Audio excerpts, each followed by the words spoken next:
From Washington, this is VOA News. I'm Liz Palka reporting. The Gaza Health Ministry says one Palestinian was killed and more than 150 wounded by Israeli army fire in protests on the Gaza-Israel border.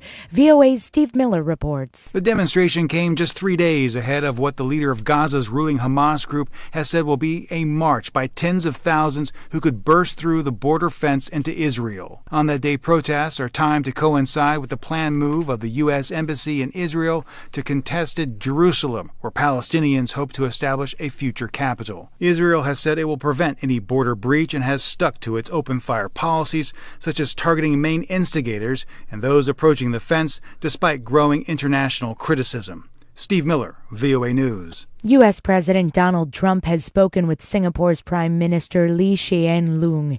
This comes a day after announcing he and the North Korean leader Kim Jong-un will hold an historic meeting in the Southeast Asian city-state.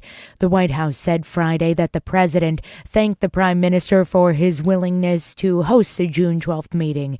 Meanwhile, Secretary of State Mike Pompeo met with his South Korean counterpart Kang Kyung-hwa Friday.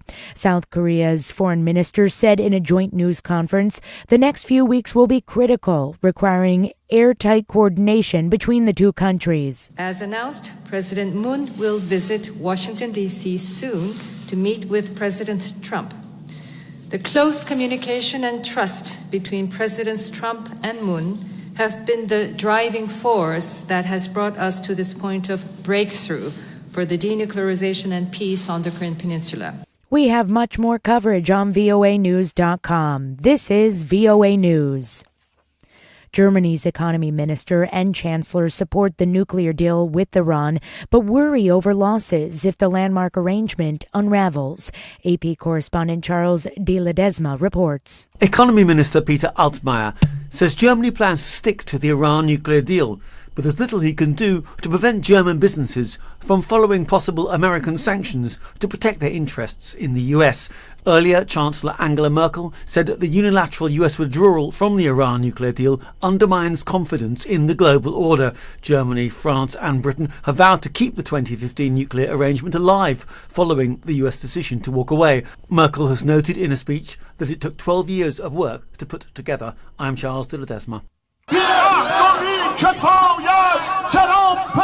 Worshippers in Tehran and across Iran took to the streets after prayers on Friday to condemn the unilateral withdrawal of the United States from the landmark 2015 nuclear deal.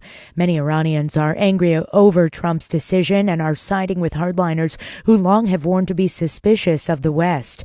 Iran has said it may resume uranium enrichment at a higher rate in weeks if it finds the nuclear deal will not work anymore. 3 men were killed amid a government crackdown on student protesters holed up Thursday night in universities in Managua, the Nicaraguan capital.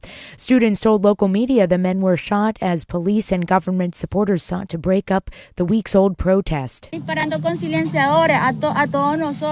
This protester said the police were shooting at the students. She added the officers were dressed as civilians. Before the Thursday deaths, human rights groups had estimated 63 people were killed when police and Sandinista youth groups allied with the government violently repressed protests last month against a social security overhaul.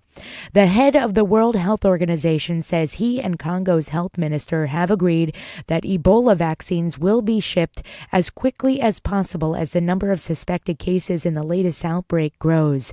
2 cases of Ebola have been confirmed in the latest outbreak in a remote northwestern part of Congo.